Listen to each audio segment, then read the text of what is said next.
어머님, 이거 받으시고 당분간 요양원에라도 가 계세요. 국회의원 어머니가 식당 청소부 행색이면 자식 앞길 막는다는 거 생각 못 하세요? 며느리가 툭 내민 흰 봉투를 미자는 무심코 받아들었습니다. 5만 원권 10장, 고작 50만 원이었습니다. 아들을 위해 35년을 락스 냄새 맡으며 살아온 어머니를 단돈 50만 원의 요양원으로 쫓아내려는 며느리의 눈빛은 얼음장보다 차갑고 잔인했습니다. 아들 도윤조차 엄마가 날 위해 희생 좀 해줘라며 등을 돌렸습니다. 하지만 그들은 치명적인 실수를 저질렀습니다. 그들이 벌인 이 여인이 여의도 전체를 뒤흔들 폭탄을 쥐고 있다는 것을 상상조차 하지 못했으니까요. 이제 어머니가 아닌 심판자가 되어 그들의 밥상을 뒤엎으려 합니다. 과연 이 식당 아줌마의 진짜 정체는 무엇일까요?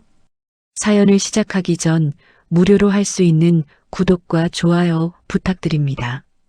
어디서 듣고 계신지 댓글을 남겨주시면 그곳으로 행운이 닿을 수 있도록 염원하겠습니다. 새벽 4시 국회 구내식당의 불빛이 홀로 켜져 있었습니다. 미자는 낡은 고무장갑을 끼고 주방 싱크대에 락스를 뿌렸습니다. 코를 찌르는 냄새가 좁은 주방을 가득 채웠죠. 62살의 나이에도 그녀의 손놀림은 정확했어요. 싱크대 구석구석, 배수구 주변 수도꼭지 밑까지 35년을 이곳에서 일하며 몸에 밴 습관이었죠. 천장에 낡은 환풍기가 돌아가며 거친 소음을 냈습니다. 끼익끼익. 마치 누군가 삐걱거리는 문을 여는 것 같은 소리였죠. 미자는 고개를 들어 환풍기를 바라봤습니다. 저 소리를 들은 지도 벌써 오래되었습니다.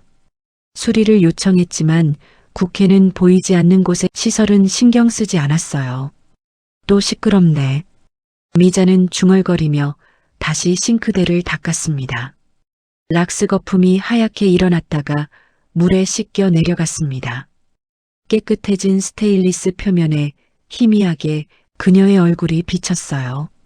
주름진 얼굴, 짧게 자른 머리, 그리고 지친 눈빛. 그때 식당 천장에 달린 낡은 모니터에서 뉴스가 흘러나왔습니다. 미자는 손을 멈추고 고개를 들었습니다. 화면 속에는 깔끔한 정장을 입은 젊은 남자가 서 있었습니다. 35살의 장도윤, 미자의 아들이었습니다.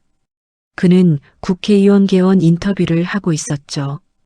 카메라 플래시가 터질 때마다 그의 얼굴이 환하게 빛났습니다. 화면 하단에 자막이 떴습니다. 청렴, 공정, 국민을 위한 정치. 미자는 소리를 키우지 않았습니다. 그저 자막만 조용히 읽었습니다. 그녀의 입술이 미세하게 떨렸어요. 아들의 목소리가 들리지 않아도 그가 무슨 말을 하는지 알 수 있었습니다. 똑같은 말들이었으니까요. 청렴, 공정, 국민을 위해. 청렴. 미자는 작게 중얼거렸습니다. 그녀의 시선이 화면 속 아들의 얼굴에 머물렀습니다. 언제부터 저렇게 당당해졌을까요? 언제부터 저렇게 자신감 넘치는 표정을 지을 수 있게 되었을까요? 미자는 고무장갑을 벗고 앞치마 주머니에서 낡은 수첩을 꺼냈습니다. 방수 재질의 수첩은 오래되어 모서리가 닳아 있었습니다. 그녀는 수첩을 펼치고 볼펜을 들었어요. 오늘 폐기한 식자재 양을 적었습니다. 배추 3kg, 무 2kg, 두부 5모. 그리고 그 아래에 따로 적힌 장부가 있었습니다. 의원실 외상장부라고 적힌 페이지였습니다. 김 의원실 9월분 외상 12만 원. 박 의원실 8월부터 미납 25만 원. 미자는 꼼꼼하게 숫자를 확인하며 적어 내려갔습니다. 그녀의 손글씨는 또박또박했습니다. 틀림이 없었죠. 숫자는 거짓말을 안 하지. 미자는 수첩을 덮으며 혼잣말을 했습니다. 그녀는 숫자를 믿었어요. 사람들의 말은 바뀌어도 숫자는 변하지 않았으니까요. 6시가 되자 식당 문이 열렸습니다. 이른 아침 식사를 하러 온 의원이었습니다. 60대 중반의 남자가 천천히 걸어 들어왔어요. 엄태건 의원이었습니다. 다선 의원이자 여의도에서 손꼽히는 거물이었죠. 엄태건은 식판을 들고 반찬을 담으며 미자를 보았습니다. 그의 얼굴에 미소가 번졌습니다. 미자 여사, 밥맛이 여전해요. 우리 장 의원, 밥은 잘 챙겨 먹나? 그는 친근한 목소리로 물었습니다. 마치 오랜 친구에게 묻듯이 자연스러웠죠. 하지만 미자는 표정 하나 변하지 않았습니다. 그녀는 국그릇을 정리하며 짧게 대답해요. 밥은 밥이고 정치는 정치죠. 엄태건의 미소가 잠시 굳었습니다. 그는 미자를 잠깐 쳐다보다가 식판을 들고 자리로 갔습니다. 미자는 그의 뒷모습을 무표정하게 바라봤습니다. 35년 동안 여의도를 지켜본 그녀는 알고 있었어요. 친근한 척하는 정치인들의 진짜 얼굴을요. 오전 10시 미자는 잠깐의 휴식 시간을 가졌습니다. 그녀는 직원 휴게실로 가서 낡은 사물함을 열었습니다. 사물함 안에는 여분의 앞치마와 낡은 가방이 있었습니다. 그리고 가장 안쪽 천으로 감싼 작은 물건이 하나 놓여 있었죠. 미자는 주변을 살피고 조심스럽게 천을 풀었습니다. 검은색 USB가 나타났습니다. 겉면에는 하얀 라벨이 붙어 있었어요. Y 시크릿이라고 적혀 있었죠. 미자는 USB를 손바닥에 올려놓고 한참을 들여다봤습니다. 그녀의 눈빛이 깊어졌습니다. 이 작은 물건 안에는 35년 전의 기억이 담겨 있었습니다. 모든 것을 멈추게 만든 기록이요. 아직 때가 아니야. 미자는 작게 중얼거리며 USB를 다시 천으로 감쌌습니다. 그리고 사물함 깊숙이 넣어두었죠. 사물함 문을 닫는 소리가 휴게실에 울렸습니다. 퇴근 시간이 다가왔습니다. 미자는 앞치마를 벗고 가방을 챙겼습니다. 그녀는 국회 정문으로 향했습니다. 정문에는 늘 근무하는 경비원이 서 있었죠. 수고하세요. 미자는 경비원에게 따뜻한 커피를 건넸습니다. 편의점에서 산 캔커피였습니다. 경비원은 고맙다며 커피를 받았습니다. 오늘도 고생 많으셨어요, 미자 씨. 별 말씀을요. 근데 요즘 의원님들 회의 많으신가 봐요? 밤늦게까지 불 켜진 의원실이 많던데. 미자는 자연스럽게 물었습니다. 마치 가벼운 수다처럼 들리는 질문이었죠. 경비원은 커피를 한 모금 마시고 고개를 끄덕였습니다. 그러게 말입니다. 요즘 법안 처리 때문에 다들 바쁘신가 봐요. 보좌관들도 밤늦게까지 출입하고요. 그렇군요. 국회 일이 참 힘든 것 같아요. 미자는 아무렇지 않게 웃으며 대답했습니다. 그리고 천천히 정문을 나섰습니다. 그녀의 걸음은 여전히 느렸지만 머릿속은 빠르게 돌아가고 있었습니다. 밤늦은 회의, 불 켜진 의원실들, 보좌관들의 잦은 출입, 뭔가 움직이고 있네. 미자는 작게 중얼거렸습니다. 그녀의 입꼬리가 살짝 올라갔어요. 35년 전 여의도의 뒷거래를 누구보다 잘 알았던 그녀였습니다. 무언가 큰일이 준비되고 있다는 걸 본능적으로 알 수 있었죠. 저녁 해가 여의도를 붉게 물들이고 있었습니다. 미자는 버스 정류장으로 걸어갔습니다. 낡은 가방을 든 그녀의 뒷모습은 평범한 식당 아줌마 그 자체였습니다. 하지만 그녀의 눈빛만은 달랐습니다. 차가우면서도 무언가를 꿰뚫어 보는 눈빛이었습니다. 국회 건물이 점점 멀어졌어요. 미자는 버스에 올라 창밖을 바라봤습니다. 그녀의 손에는 여전히 락스 냄새가 배어 있었습니다. 35년을 닦아온 냄새였습니다. 하지만 곧 이 냄새보다 더 독한 것들을 청소해야 할 시간이 올 것입니다. 미자는 조용히 눈을 감았어요. 저녁 7시 여의도의 한 호텔 연회장이 화려한 조명으로 가득 찼습니다. 장도윤 의원의 개원 축하연이었습니다. 연회장 입구에는 거대한 현수막이 걸려 있었죠. 투명한 후원회, 깨끗한 정치, 흰색 바탕에 파란색 글씨로 쓰인 문구였습니다. 도윤의 아내인 32살의 설인이 연회장 중앙에 서 있었어요. 전직 아나운서 출신답게 그녀의 미소는 완벽했습니다. 하얀 드레스를 입은 그녀는 마치 조명을 받기 위해 태어난 사람처럼 빛났죠. 카메라 플래시가 터질 때마다 그녀는 정확한 각도로 고개를 돌렸습니다. 감사합니다. 저희 남편이 국민 여러분께 보답하는 의정 활동을 펼치겠습니다. 설인의 목소리는 또렷했습니다. 그녀는 기자들의 질문에 막힘없이 답했습니다. 이미지 컨설턴트로 일했던 경력이 빛을 발하는 순간이었죠. 연회장에는 100여 명이 넘는 하객들이 모여 있었습니다.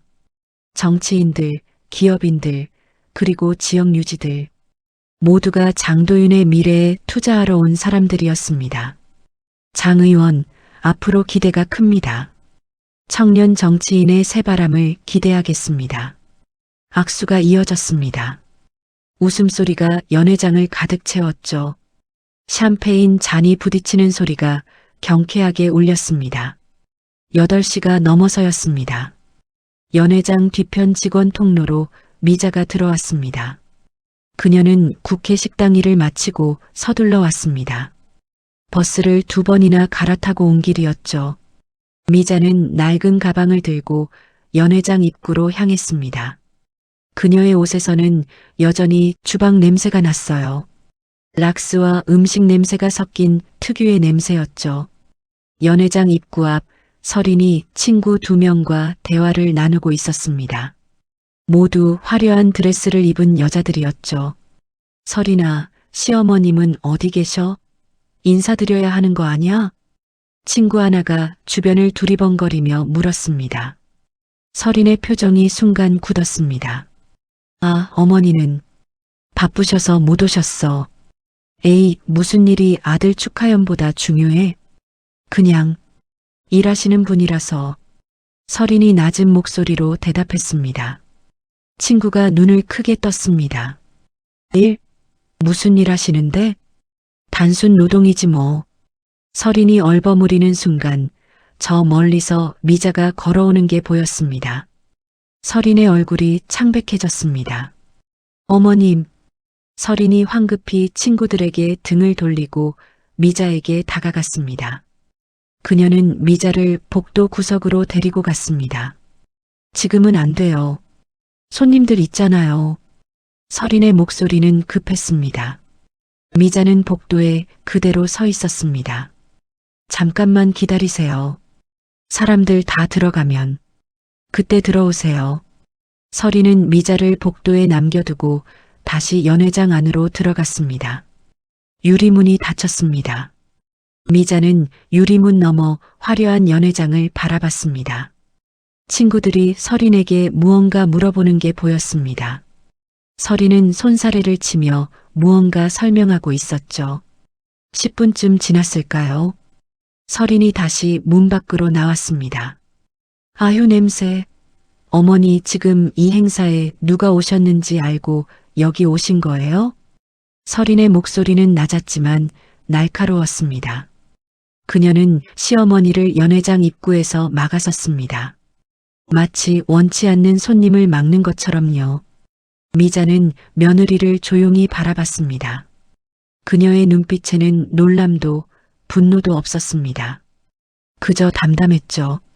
아들 축하해 주러 왔는데. 어머님 죄송하지만 나중에 오시는 게 좋겠어요. 설인은 주변을 둘러봤습니다.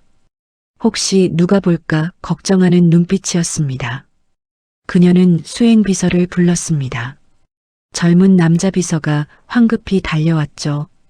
패브릭 스프레이 가져와요. 빨리요. 네. 비서가 사라지고 곧 돌아왔습니다. 손에는 흰색 스프레이 통이 들려 있었습니다.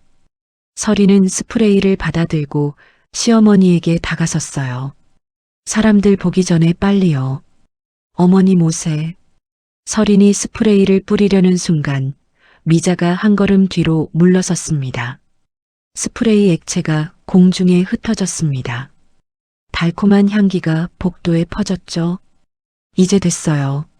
미자의 목소리는 여전히 평온했습니다. 하지만 그녀의 눈빛은 차갑게 식어 있었습니다. 그때 연회장 안에서 박수 소리가 터져 나왔습니다. 장도윤이 단상에 올라 인사를 하고 있었어요. 미자는 복도에서 아들의 뒷모습을 바라봤습니다. 도윤은 엄태건 의원과 악수를 나누고 있었습니다. 카메라 플래시가 터지고 사람들이 환호했죠. 그 순간 도윤의 시선이 잠깐 복도 쪽으로 향했습니다. 어머니가 보였습니다. 복도에 서 있는 어머니와 그녀를 막아선 아내가 보였죠. 도윤의 얼굴에 잠깐 당황한 기색이 스쳤습니다. 하지만 그는 곧 고개를 돌렸습니다.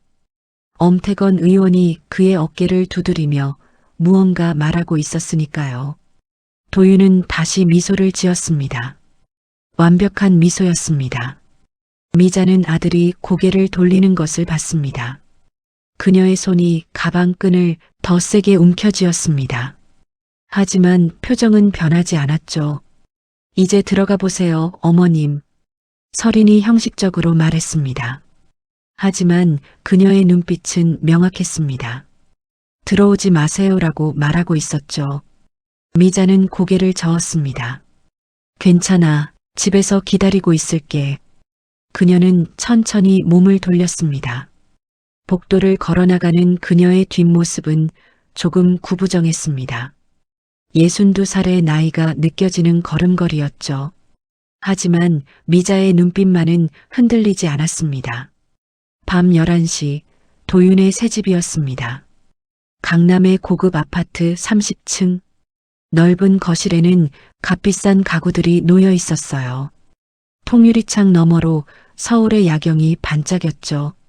미자는 소파에 앉아 있었습니다. 그녀는 축하연에 가지 못하고 집에서 기다렸습니다. 거실 한쪽 구석, 작은 의자에 앉아서요. 현관문이 열렸습니다. 도윤과 서린이 들어왔습니다. 둘 다 피곤한 표정이었습니다. 특히 서린의 얼굴은 굳어 있었죠. 어머님, 아직 안 주무셨어요? 서린이 가방을 소파에 던지며 물었습니다. 그녀의 목소리에는 짜증이 섞여 있었습니다. 축하한다고. 밥이라도 해줄까 했어. 미자가 일어서며 말했습니다. 하지만 서린은 손을 저었습니다. 괜찮아요. 배불러요. 서린은 부엌으로 가서 냉장고를 열었습니다. 냉장고 안에는 미자가 며칠 전 정성스럽게 담아온 반찬들이 가지런히 놓여 있었습니다. 깻잎지, 멸치볶음, 된장찌개. 서린은 하나씩 꺼내기 시작했습니다. 그리고 싱크대 옆 쓰레기통 뚜껑을 열었습니다. 이거 다 버려야겠네요. 서린이 중얼거리며 반찬 용기를 쓰레기통에 털어 넣었습니다. 깻잎지가 쓰레기 봉투 안으로 떨어졌습니다. 식당 냄새가 배서 도저히 못 먹겠어요. 손님들도 오는데. 미자는 부엌 입구에 서서 그 광경을 지켜봤습니다. 그녀가 새벽에 일어나 다듬고 씻고 볶고 끓인 음식들이 쓰레기통으로 사라졌습니다. 서린은 냉장고를 정리하고 나서 손을 씻었습니다. 그리고 거실로 돌아오며 말했습니다. 앞으로는 음식 안 해오셔도 돼요. 저희는 고급 음식만 시켜 먹으니까요. 서린은 부엌으로 가서 냉장고를 열었습니다. 생수를 꺼내 마시고 그녀는 식탁 쪽으로 걸어왔습니다. 그리고 가방에서 흰색 봉투 하나를 꺼냈습니다. 서린은 봉투를 식탁 위에 탁 놓았습니다. 묵직한 소리가 났어요. 어머님. 서린의 목소리가 차가워졌습니다. 미자는 봉투를 바라봤습니다. 봉투 안에 무엇이 들었는지 대충 짐작이 갔죠. 앞으로는 도윤 씨 격에 맞는 부모 노릇이 필요해요. 서리는 봉투를 손가락으로 밀어 시어머니 쪽으로 보냈습니다. 이거 받으시고 당분간 지방 요양원에라도 가 계는 게 좋겠어요. 미자의 눈빛이 흔들렸습니다. 요양원. 그 단어가 귓속으로 파고들었습니다. 식당 아줌마 어머니는 이젠 곤란해요. 도윤 씨 앞날도 생각해 주셔야죠. 이제 시작인데. 서린의 말에 미자는 천천히 봉투를 열었습니다. 5만 원권 지폐가 10장 들어 있었습니다. 50만 원이었죠. 서린 씨, 도윤이 망설이며 입을 열었습니다. 그는 소파에 앉아 넥타이를 풀고 있었습니다. 그의 목소리는 떨렸어요. 엄마, 서린 씨 말이 맞아. 도윤은 어머니를 제대로 쳐다보지 못했습니다. 그는 바닥을 보며 말을 이었습니다. 정치는 이미지 싸움이야. 엄마가 날 위해 희생 좀 해줘. 희생. 그 단어를 들은 순간 미자의 손이 멈췄습니다. 그녀는 아들을 바라봤어요. 35살이 된 아들. 국회의원이 된 아들. 하지만 지금 이 순간 그는 미자가 키운 그 아이가 아니었습니다. 미자는 천천히 봉투를 닫았습니다. 그리고 봉투를 서린 쪽으로 밀어냈습니다. 밥값은 일한 사람이 받는 거야. 미자의 목소리는 조용했지만 단호했습니다.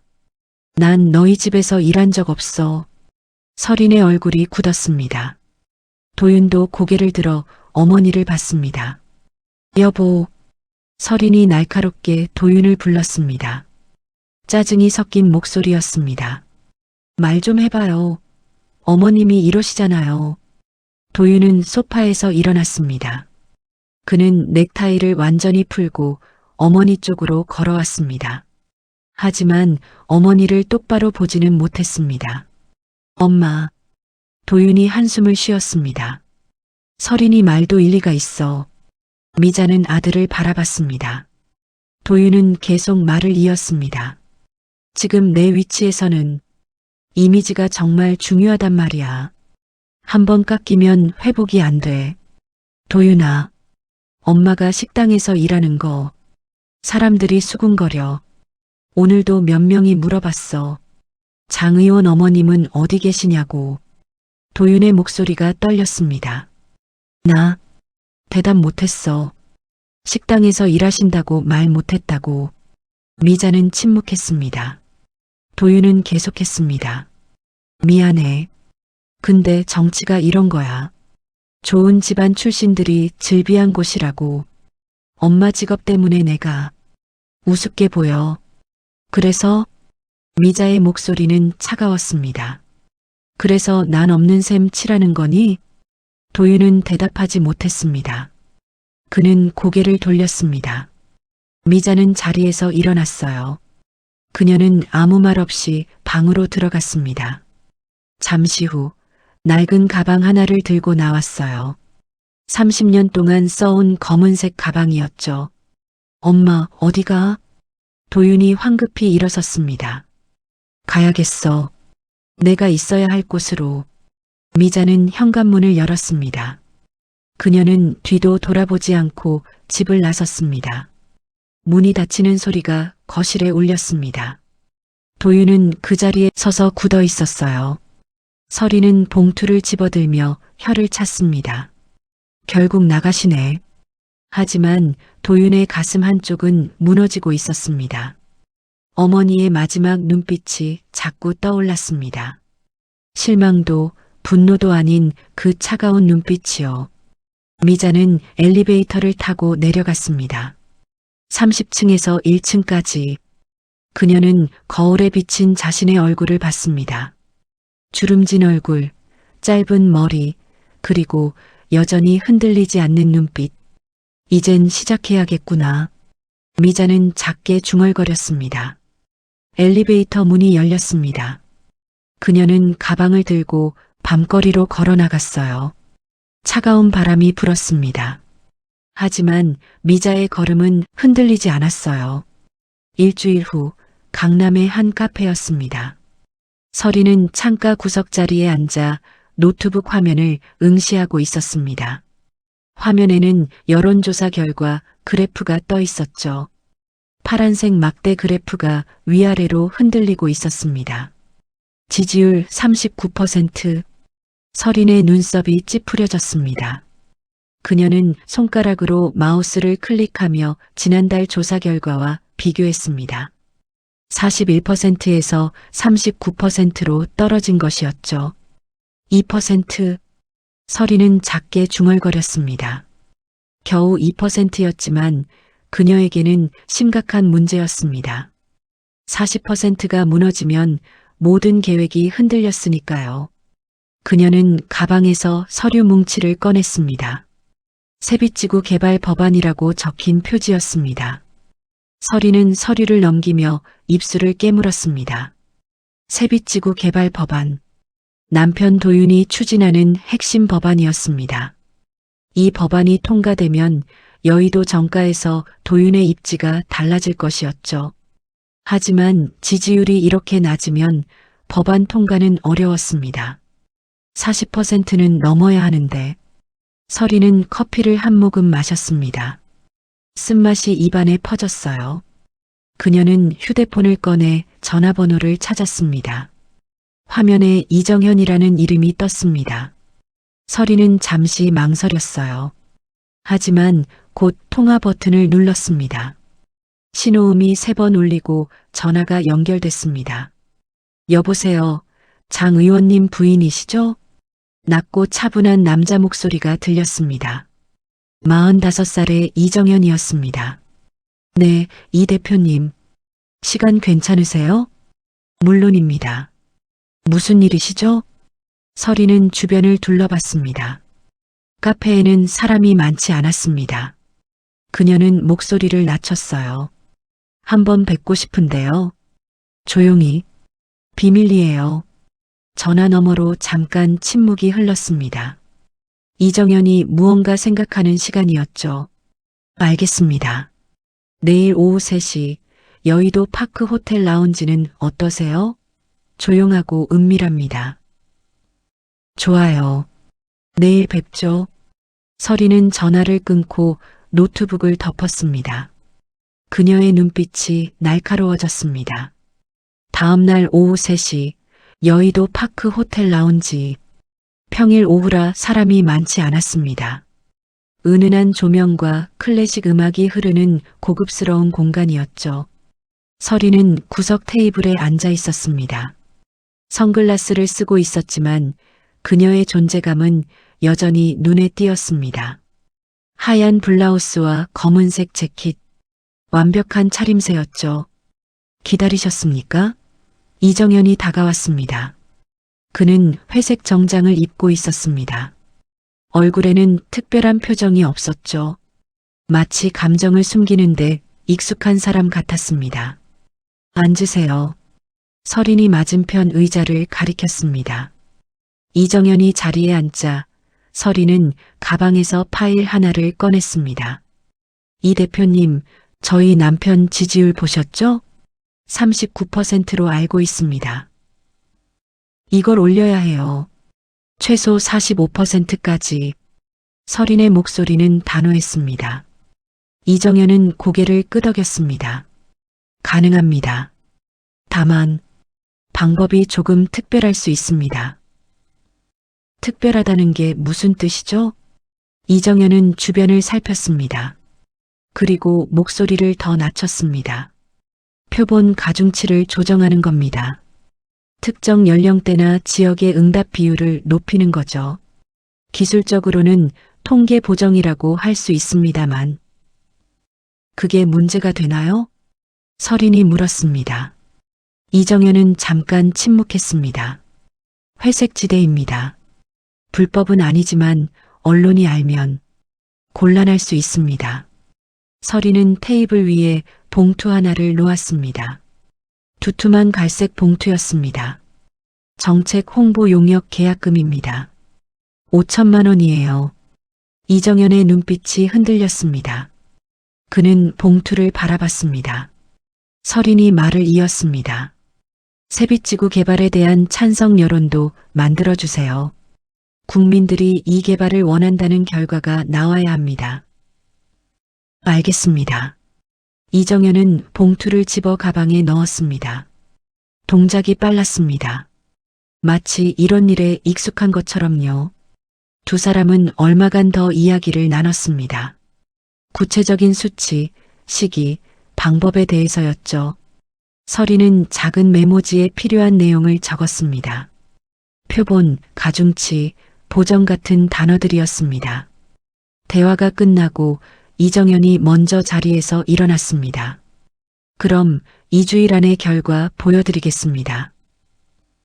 기대할게요. 서린은 미소를 지었습니다. 이정현이 라운지를 나가자 서린도 자리에서 일어났어요. 그녀는 메모지와 영수증을 테이블 위에 놓고 갔습니다. 실수로 그냥 버리고 간 것이었죠. 사흘 후 미자에게 익명의 소포가 도착했습니다. 국회 우편함에 들어 있었죠. 소포 안에는 메모지와 영수증, 그리고 짧은 쪽지가 있었습니다. 양심이 불편해서 보냅니다. 호텔 직원이. 미자는 메모지를 펼쳤습니다. 표본 보정, 가중치 조정, 세빛지구 찬성 45% 이상. 미자의 눈빛이 차갑게 가라앉았습니다. 그녀는 메모지를 조심스럽게 접어 앞치마 주머니에 넣었어요. 영수증도 함께요. 여론조작. 미자는 작게 중얼거렸습니다. 35년 전 이런 수법을 수없이 봤던 그녀였습니다. 가짜 여론을 만들어 정책을 밀어붙이는 방식. 여의도의 오래된 범죄였죠. 그날 밤 서린은 집 서재에 앉아 휴대폰을 만지작거렸습니다. 그녀는 이정현에게 카카오톡 메시지를 보냈습니다. 이 대표님, 표본 보정 작업 언제쯤 시작하시나요? 빠를수록 좋습니다. 메시지를 보내고 나서 서린은 잠깐 불안했습니다. 너무 구체적으로 쓴 건 아닐까? 하지만 곧 그 생각을 지웠습니다. 카카오톡 메시지쯤이야 누가 보겠어요. 답장이 왔습니다. 내일부터 시작합니다. 걱정 마세요. 서린은 미소를 지으며 휴대폰을 내려놓았습니다. 그녀는 창밖을 바라봤습니다. 서울의 밤 풍경이 반짝이고 있었죠. 이제 곧 오르기 시작할 거야. 서린은 혼잣말을 했습니다. 지지율이 오르면 세빛지구 법안도 통과될 것이었습니다. 그러면 남편의 정치 인생은 탄탄대로였죠. 하지만 서린은 몰랐습니다. 자신이 보낸 메시지가 훗날 치명적인 증거가 될 거라는 것을요. 국회 구내식당 직원 휴게실에서 미자는 낡은 수첩에 오늘의 기록을 적고 있었습니다. 2025년 10월 18일 익명 제보 수령, 서린, 이정현, 거래 증거 확보, 메모지 및 영수증. 미자는 수첩을 덮고 깊은 한숨을 쉬었습니다.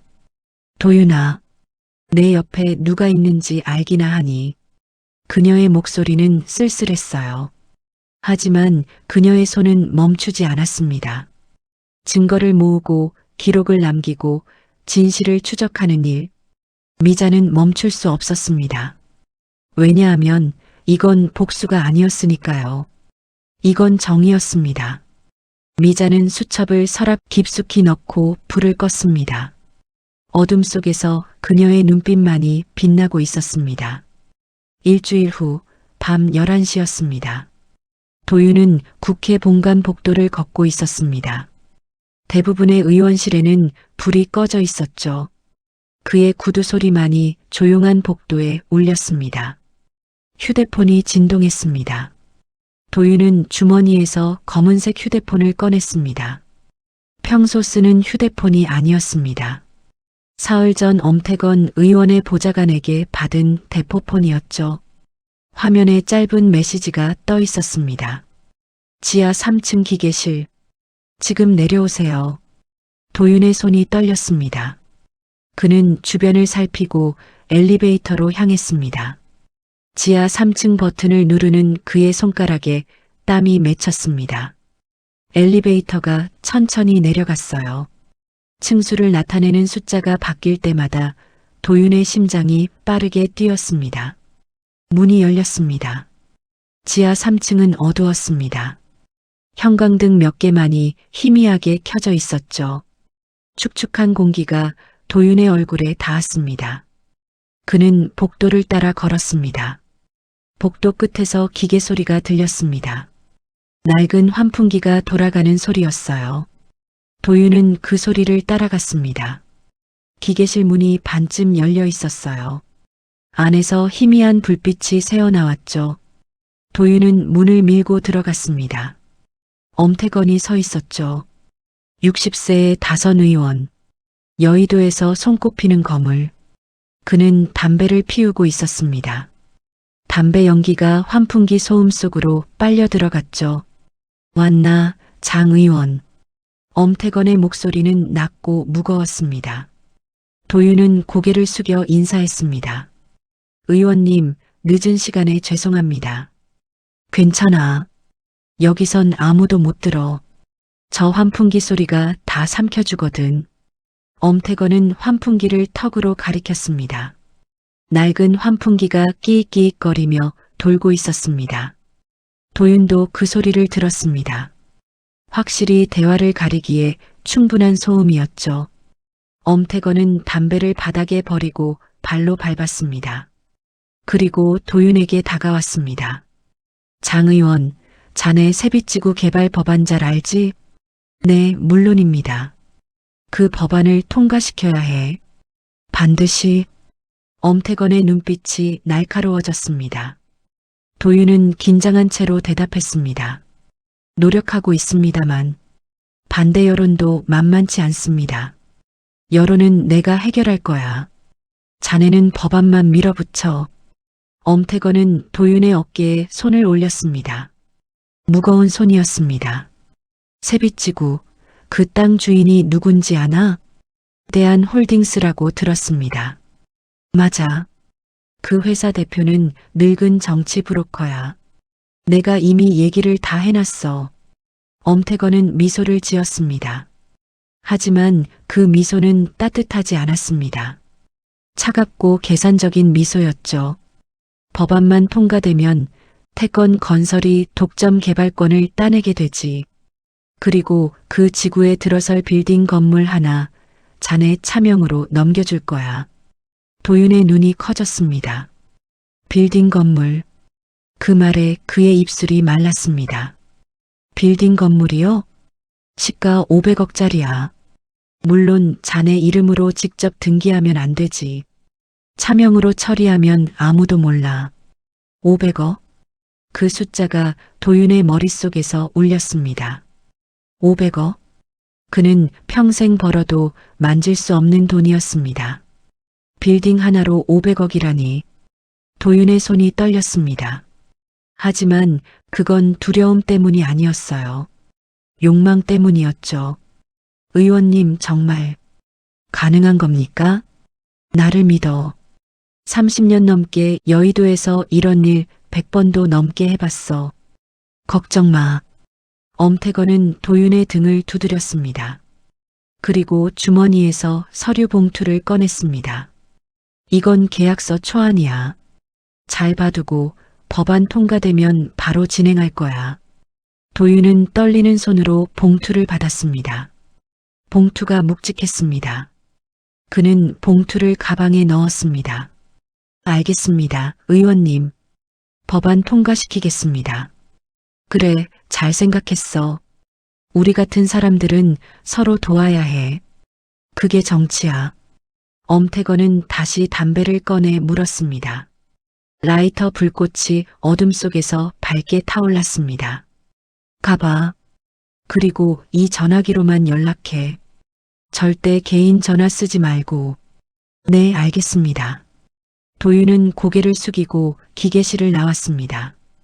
환풍기 소리가 점점 멀어졌습니다. 그는 엘리베이터를 타고 지상으로 올라왔습니다. 밤 공기가 차가웠어요. 도윤은 국회 건물 앞에 서서 하늘을 올려다봤습니다. 별이 하나도 보이지 않았습니다. 서울의 불빛이 별을 다 가려버렸죠. 500억. 도윤은 작게 중얼거렸습니다. 그의 가슴이 뛰었습니다. 흥분과 불안이 뒤섞인 심장 박동이었어요. 그는 결심했습니다. 엄태건의 개가 되기로요. 같은 시각 여의도의 한 펜트하우스였습니다. 미자는 넓은 거실 소파에 앉아 와인을 마시고 있었습니다. 그녀 앞에는 거대한 통유리창이 있었고 서울의 야경이 한눈에 들어왔습니다. 현관문이 열렸습니다.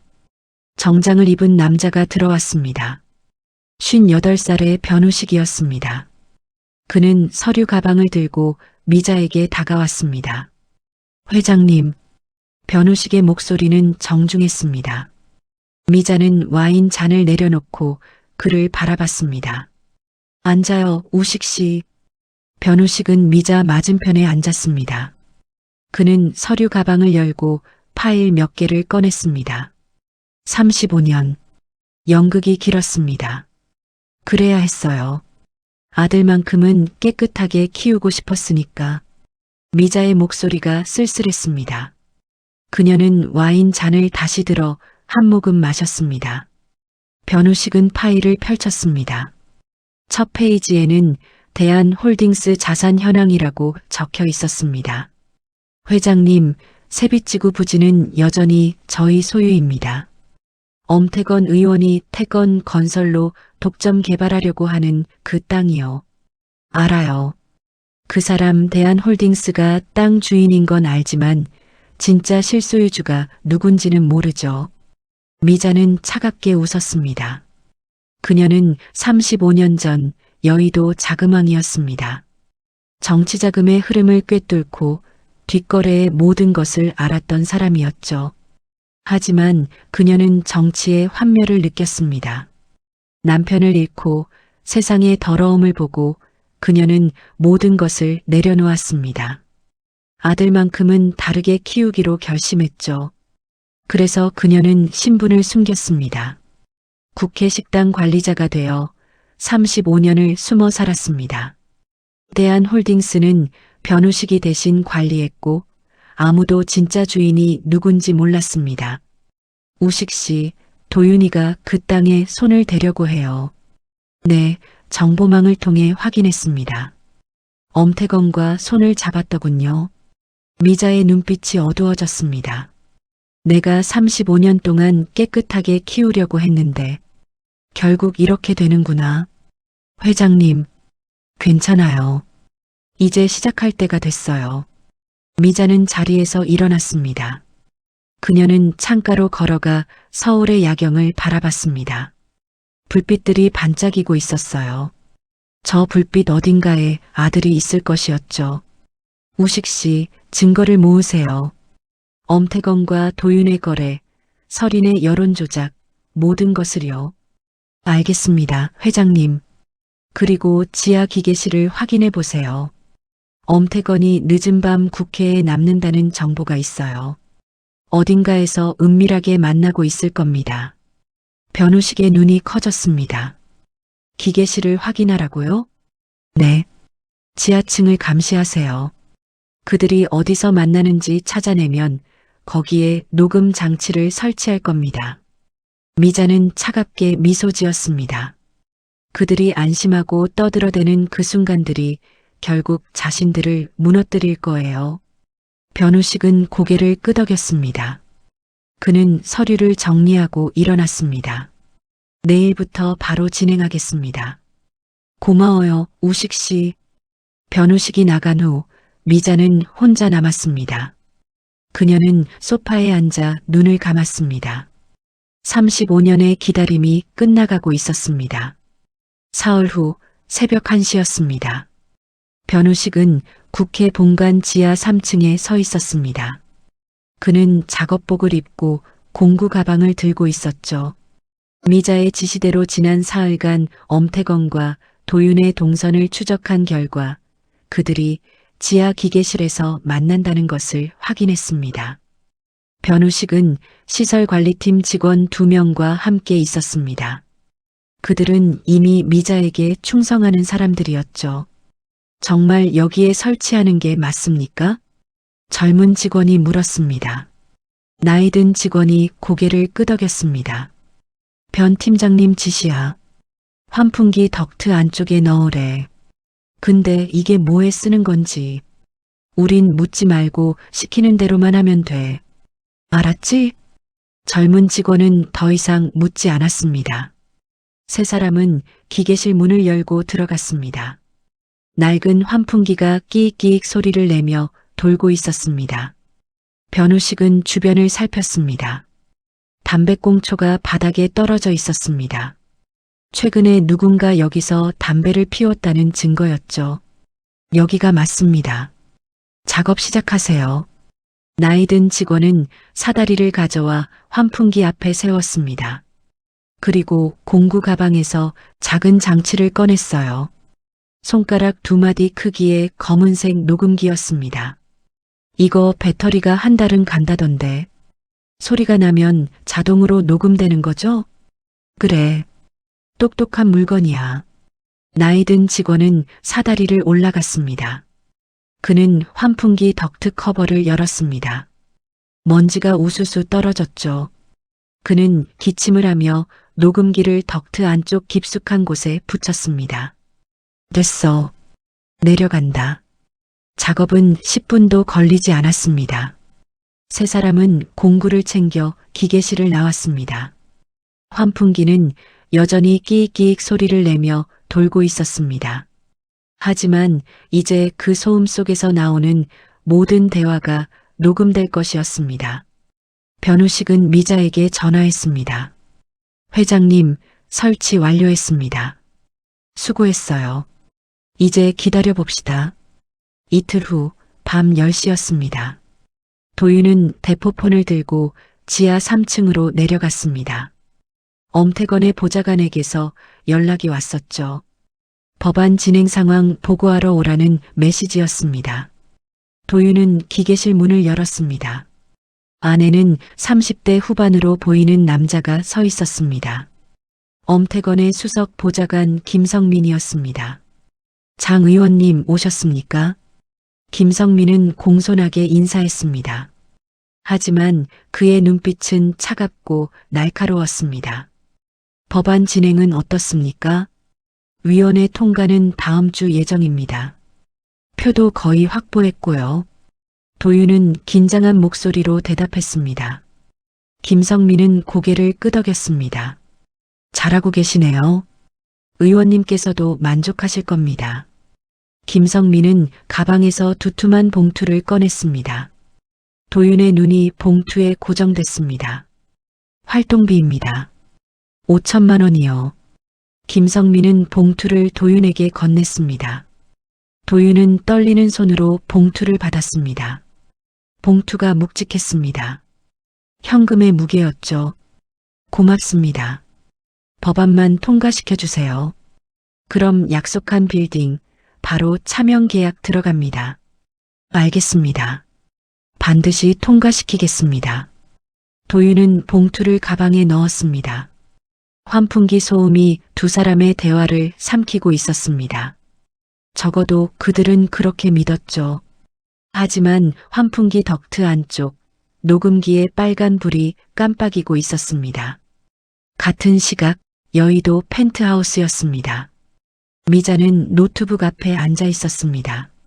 화면에는 오디오 파일 목록이 떠 있었습니다. 변우식이 그녀 옆에 서서 설명했습니다.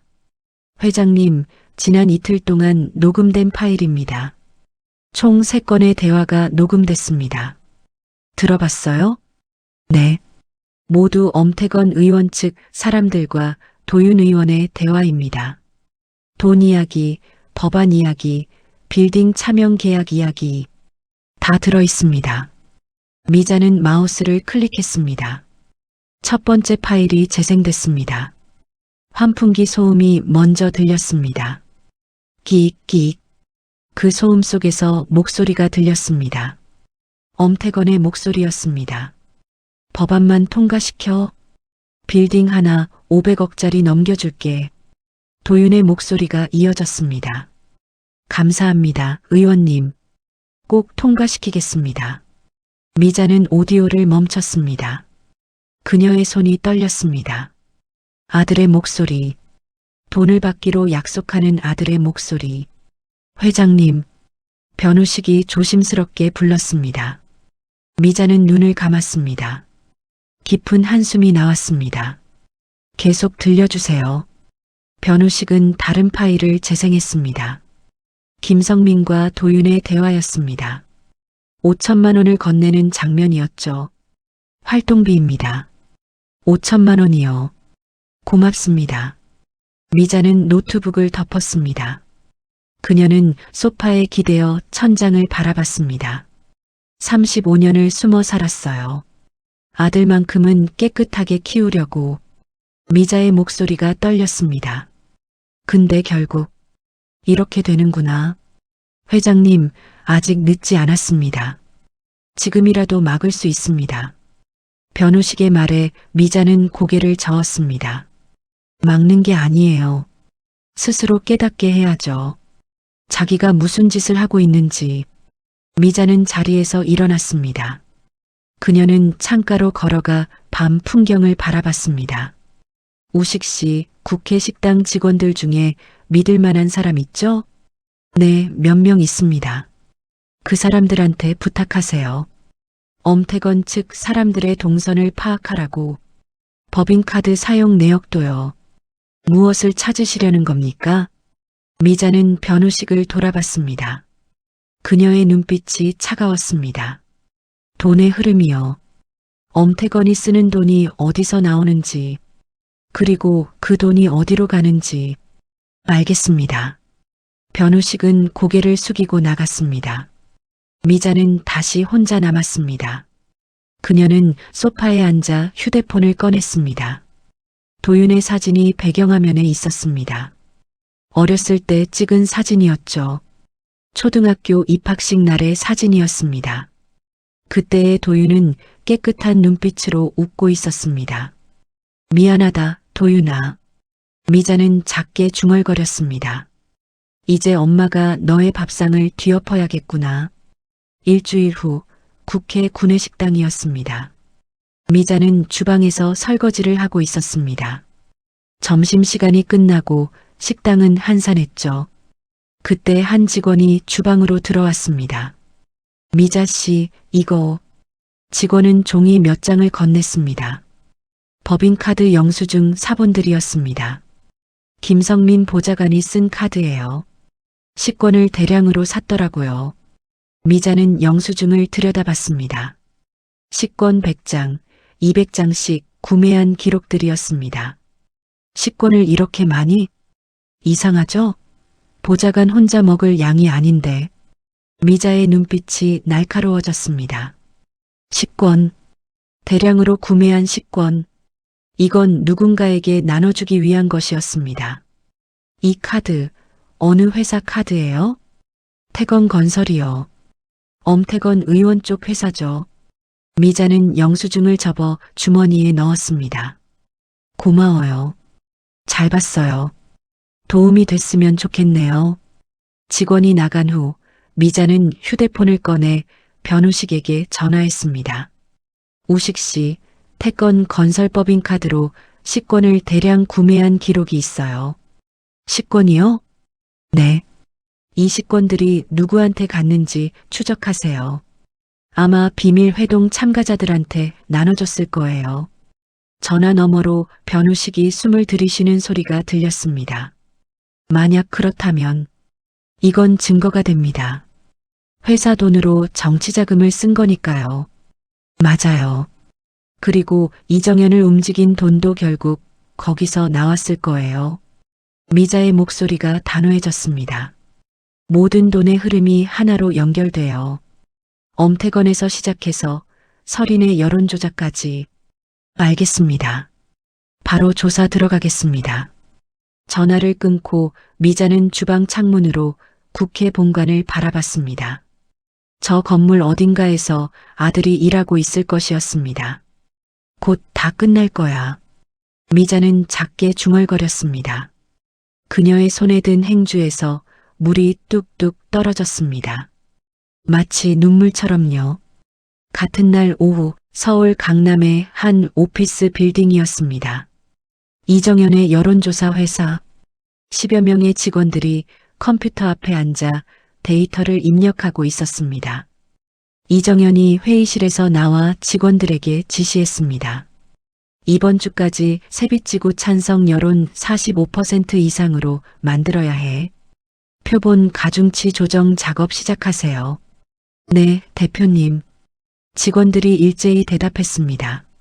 하지만 구석 자리의 젊은 직원 하나는 표정이 어두웠습니다. 28살의 김민준이었습니다. 이정현이 민준의 자리로 다가왔습니다. 김대리, 이 데이터 수정해서 보고서 만들어. 민준은 화면을 보았습니다. 원본 여론조사 데이터였습니다. 세빛지구 개발 찬성 32%, 반대 58%. 대표님, 이건 원본 데이터랑 너무 차이가 나는데요. 시키는 대로만 해. 고민하지 말고. 이정현의 목소리가 차갑게 식었습니다. 민주는 더 이상 말하지 못했습니다. 우리가 돈 받고 하는 일이야. 클라이언트가 원하는 결과를 만들어주는 거지. 알았어? 네. 민주는 고개를 숙였습니다. 이정현이 자리를 떠난 후 민주는 모니터를 멍하니 바라봤습니다. 그날 밤 11시 민주는 사무실에 혼자 남았습니다. 그는 주변을 살피고 USB를 꺼냈습니다. 원본 데이터 파일을 복사했습니다. 조작 지시 메일도 복사했습니다. 표본 가중치 조작 내역도 모두 복사했습니다. 이건 아닌 것 같은데. 민주는 USB를 가방에 넣고 사무실을 나왔습니다. 그의 손이 떨리고 있었습니다. 사흘 후 여의도 펜트하우스였습니다. 변호식이 미자에게 보고하고 있었습니다. 회장님, 이정현 회사 내부를 조사했습니다. 결과가 어때요? 신입 직원 중 한 명이 심각한 고민을 하고 있는 것 같습니다. 김민준이라는 직원인데 최근 들어 퇴근 후 혼자 술을 자주 마신다고 합니다. 미자의 눈빛이 날카로워졌습니다. 양심의 가책을 느끼고 있군요. 그런 것 같습니다. 이 직원을 접촉해 볼까요? 조심스럽게요. 너무 직접적이면 안 돼요. 그 친구가 스스로 결심하게 만들어야 해요. 변호식은 고개를 끄덕였습니다. 이틀 후 민주는 퇴근길에 낯선 남자와 마주쳤습니다. 변호식이었습니다. 김민준 대리님 맞으시죠? 민주는 놀라 뒤로 물러섰습니다. 누구세요? 저는 그냥 여론조사의 진실에 관심 있는 사람입니다. 변호식은 명함을 내밀었습니다. 시민감시단이라고 적혀 있었습니다. 대리님이 요즘 고민이 많으시다는 걸 압니다. 민준의 얼굴이 굳었습니다. 무슨 소리예요? 세빛지구 여론조사 조작건이요.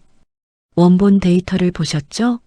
국민의 58%가 반대하는데 45%가 찬성한다고 조작하라는 지시를 받으셨죠. 민주는 아무 말도 하지 못했습니다. 변호식이 계속 말했습니다. 대리님, 이건 단순한 통계 보정이 아닙니다.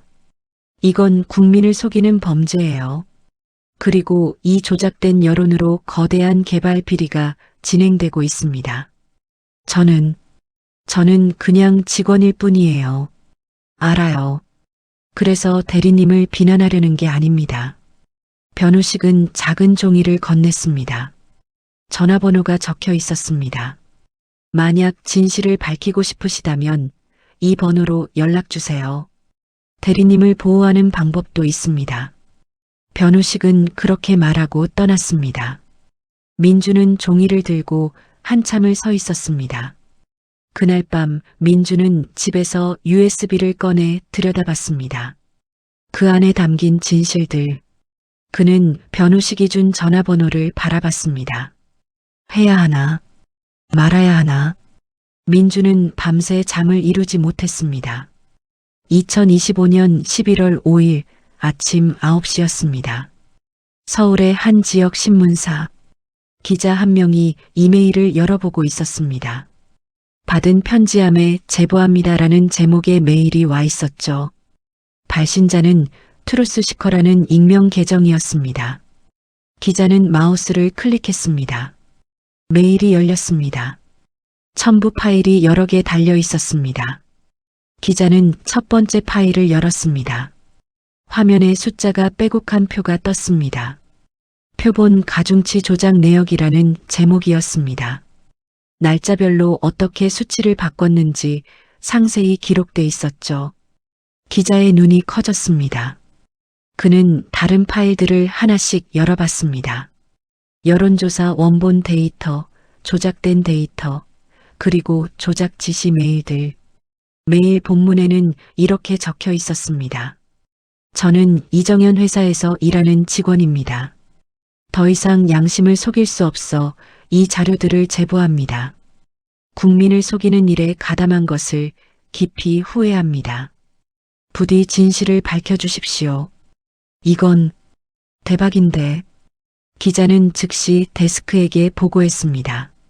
1시간 후 신문사는 긴급 회의를 열었습니다. 그날 오후 3시 기사가 터졌습니다. 장도윤 의원 측 여론조사 표본 가중치 조작 의혹. 내부 제보로 원본 자료 입수. 기사는 빠르게 퍼졌습니다. 포털 사이트 실시간 검색어 1위에 장도윤 여론조작이 올랐습니다. SNS가 들끓었죠. 도윤의 의원실은 순식간에 아수라장이 됐습니다. 전화기가 쉴 새 없이 울렸습니다. 기자들이 인터뷰를 요청했고 지지자들이 항해 전화를 걸었습니다. 의원님, 어떻게 하시겠습니까? 보좌관이 급하게 물었습니다. 도윤은 컴퓨터 화면을 멍하니 바라보고 있었습니다. 기사 댓글들이 화면에 가득했습니다. 역시 정치인은 다 똑같네. 청렴, 공정, 웃기고 있네. 새내기 의원부터 이러니 나라가 망하지. 도윤의 손이 떨렸습니다. 그는 서린에게 전화를 걸었습니다. 여보, 지금 기사 봤어? 봤어요. 서린의 목소리는 차가웠습니다. 평소의 부드러운 목소리가 아니었죠. 어떡하지? 어떻게 해야 해? 기자회견 열어야죠. 제가 준비할게요.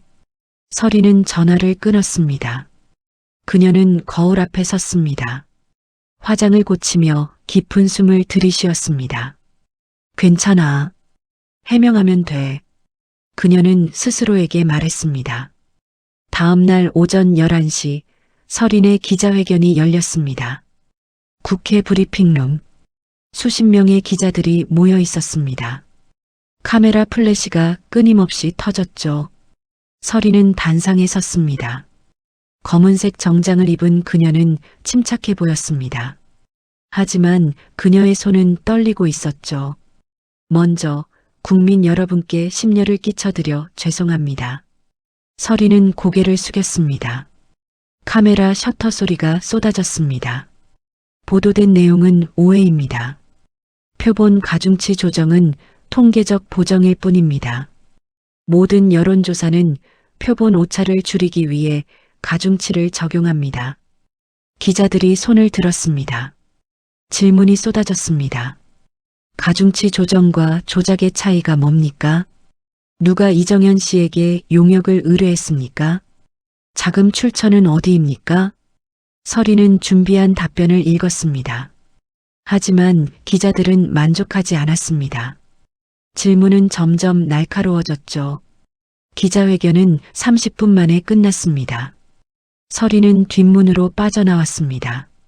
그녀는 차에 오르자마자 이정현에게 전화를 걸었습니다. 이 대표님, 대체 어떻게 된 겁니까? 내부 자료가 어떻게 유출됐어요? 저도 몰랐습니다. 제 직원 중 한 명이. 직원이요? 네.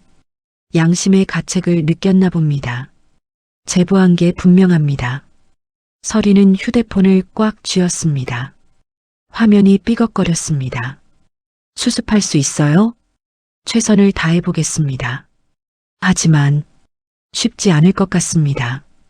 전화가 끊겼습니다. 서리는 차창 밖을 바라봤습니다. 기자들이 여전히 브리핑룸 앞에 모여 있었습니다. 하지만 진짜 문제는 지금부터였습니다. 그날 오후 4시 또 다른 기사가 터졌습니다. 장도윤 의원 측 가짜 홍보 용역 계약으로 자금 빼돌려 계약서 사본 입수. 기사에는 홍보 용역 계약서 사본이 첨부돼 있었습니다. 계약 금액 1억 원. 하지만 실제로는 정책 홍보가 아니라 여론 조작에 쓰인 돈이었죠. 여론이 폭발했습니다. 지지율이 급락했습니다. 39%였던 지지율이 하루 만에 25%로 떨어졌습니다. 도윤의 의원실은 더 이상 전화를 받지 않았습니다. 보좌관들은 모두 침묵했습니다. 누구도 방법을 몰랐으니까요. 그날 밤 변우식은 미자를 만났습니다. 펜트하우스 거실에서였죠. 회장님, 김민준 씨가 용기를 냈습니다. 고마운 일이네요. 미자는 창밖을 바라봤습니다. 그 친구, 보호 조치는 잘 됐어요? 네, 이미 회사를 퇴사했고 안전한 곳으로 이동시켰습니다. 당분간 신변 보호를 받을 겁니다. 잘했어요. 그리고 식권 추적 결과는요? 변우식은 서류를 펼쳤습니다. 법인카드 사용 내역과 식권 구매 목록이 정리돼 있었습니다. 태건 건설 법인카드로 구매한 식권이 총 500장입니다. 이 식권들은 세빛지구 개발 법안 찬성파 의원들과 보좌관들에게 배포됐습니다. 미자는 서류를 천천히 읽었습니다. 그녀의 눈빛이 차가워졌습니다. 증거가 확실해요? 네. 식권을 받은 사람들의 명단도 확보했습니다. 모두 세빛지구 개발 법안 표결에 참여할 사람들입니다. 그리고 이 법인 카드의 주인은 태건 건설입니다. 엄태건 의원의 차명 회사죠. 미자는 서류를 내려놓았습니다. 그녀는 창가로 걸어갔습니다. 우식 씨, 이제 연결고리를 찾았어요. 어떤 연결고리 말씀이십니까? 이정현을 움직인 돈과 엄태건을 움직인 돈이 같은 곳에서 나왔다는 증거요. 미자는 변우식을 돌아봤습니다. 서린이 이정현에게 준 돈, 그 출처를 추적해 보세요. 아마 태건 건설과 연결될 겁니다. 알겠습니다. 바로 조사하겠습니다. 변우식이 나간 후 미자는 소파에 앉았습니다. 그녀는 휴대폰을 꺼내 뉴스를 봤습니다. 도윤의 얼굴이 화면에 가득했습니다. 장도윤 의원, 여론조작 의혹의 침묵, 지지율 급락, 정치 생명 위기. 미자는 화면을 끄려다 멈췄습니다. 도윤의 사진이 보였습니다. 기자회견장을 나서는 도윤의 뒷모습이었죠. 그의 어깨가 축 처져 있었습니다. 도윤아. 미자는 작게 중얼거렸습니다. 그녀의 가슴이 아팠습니다. 하지만 멈출 수 없었습니다. 이제 곧 끝나. 그녀는 휴대폰을 내려놓았습니다. 이틀 후 변우식이 다시 찾아왔습니다.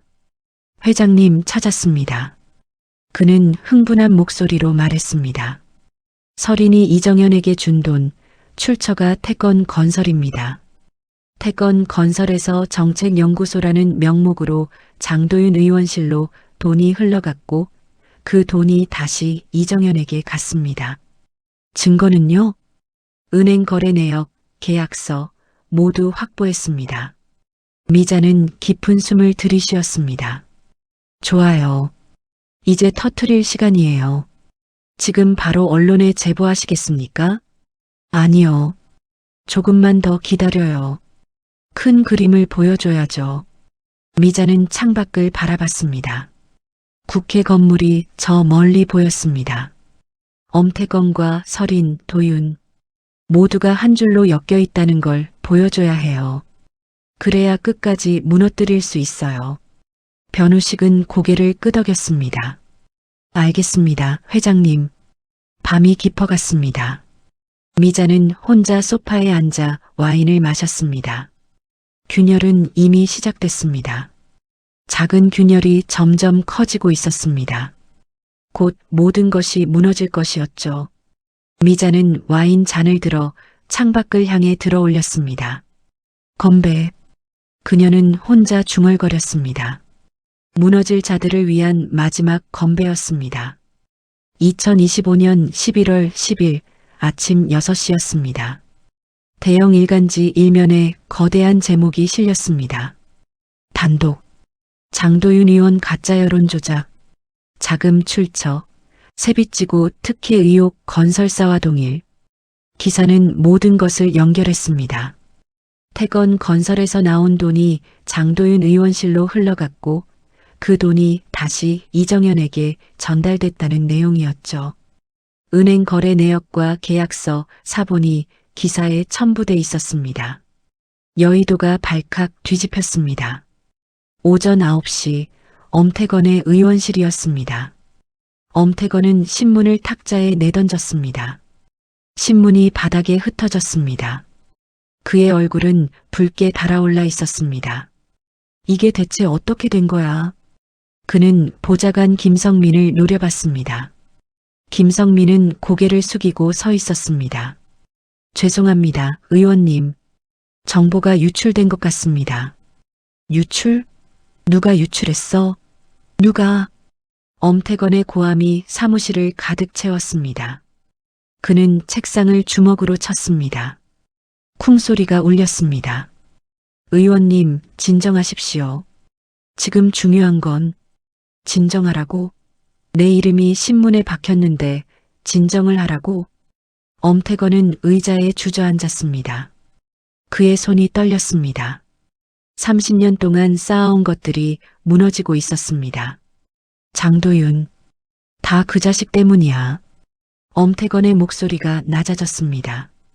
차갑고 위험한 목소리였습니다. 의원님? 꼬리를 잘라야겠어. 지금 당장. 김성민의 눈이 커졌습니다. 엄태건은 서랍을 열어 녹음기를 꺼냈습니다. 작은 은색 녹음기였습니다. 이게 뭡니까? 장도윤과의 통화 녹음이야. 내가 따로 녹음해뒀지. 엄태건은 녹음기를 재생했습니다. 도윤의 목소리가 흘러나왔습니다. 의원님, 돈은 언제쯤 받을 수 있습니까? 조금만 기다려. 법안 통과되면 바로 줄게. 꼭 부탁드립니다. 제가 빚이 좀 있어서. 엄태건은 녹음을 멈췄습니다. 그는 냉소를 지었습니다. 이 부분만 편집해서 검찰에 넘겨. 익명으로. 하지만 의원님, 이건 시키는 대로 해. 장도윤 혼자 욕심부려서 돈을 요구한 것처럼 만들라고. 김성민은 떨리는 손으로 녹음기를 받았습니다. 엄태건은 창밖을 바라봤습니다. 정치는 원래 이런 거야. 살아남으려면 누군가는 희생돼야 해. 그의 목소리는 차가웠습니다. 같은 날 오후 2시 검찰청이었습니다. 검찰은 긴급회의를 열었습니다. 언론에 보도된 내용이 사실이라면 정치자금법 위반이 명백했습니다. 세빚지구 개발 비리 전담 수사팀을 꾸립니다. 수사팀장이 말했습니다. 일단 장도윤 의원실부터 압수수색하겠습니다. 오후 4시 검찰 수사관들이 도윤의 의원실에 들이닥쳤습니다. 검찰입니다. 압수수색 영장 집행하겠습니다. 수사관들은 서류를 뒤지고 컴퓨터를 압수했습니다. 보좌관들은 멍하니 서 있을 뿐이었죠. 도윤은 자리에 앉아 고개를 숙이고 있었습니다. 그의 얼굴은 창백했습니다. 손은 떨리고 있었죠. 장도윤 의원님, 조사에 협조해 주시기 바랍니다. 수사관이 말했습니다. 도윤은 고개를 끄덕였습니다. 그의 목소리는 나오지 않았습니다. 압수수색은 4시간 동안 계속됐습니다. 수사관들은 상자 여러 개에 서류와 전자기기를 담아갔습니다. 그날 밤 8시 뉴스 속보가 떴습니다. 검찰, 세빛지구 개발 비리 수사 착수, 장도윤 의원실 압수수색. 이어서 또 다른 속보가 터졌습니다. 검찰 익명 제보받아 장도윤 의원이 엄태건 의원에게 금품 요구한 정황 포착. 도윤의 집이었습니다. 설인이 뉴스를 보고 있었습니다. 화면에는 남편이 고개를 숙이고 의원실을 나가는 모습이 나오고 있었죠. 설인의 손이 리모컨을 꽉 쥐었습니다. 리모컨이 삐걱거렸습니다. 당신이 돈을 요구했다고? 설인은 휴대폰을 들어 남편에게 전화를 걸었습니다. 하지만 도윤은 전화를 받지 않았습니다. 다음 날 오전 10시 검찰 브리핑룸이었습니다. 검찰 대변인이 단상에 섰습니다. 기자들이 빼곡히 앉아 있었습니다. 세빛지구 개발 비리 수사 관련해서 중간 발표를 하겠습니다. 대변인은 준비한 원고를 읽었습니다. 수사 과정에서 세빛지구 부지의 실소유주를 확인했습니다.